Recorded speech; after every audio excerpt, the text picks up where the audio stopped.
We are pulling up to get Sierra from school. She will be very surprised that her pillow has came in after 2 months of waiting, and I cannot wait to see her face. So, I'm going to sit down the phone so she does not know.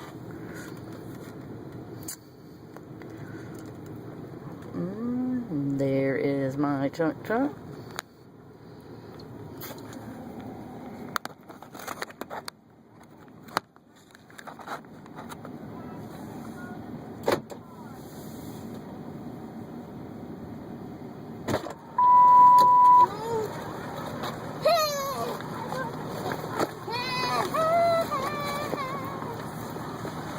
How are you, babe?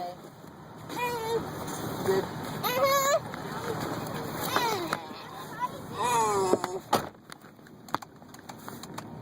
Quit. I don't want you hollering out the window like you're crazy.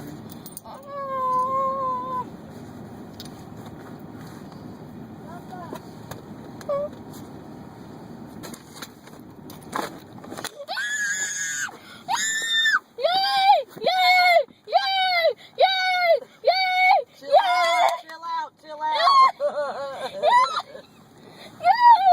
Give it to me. Stop acting silly. Oh.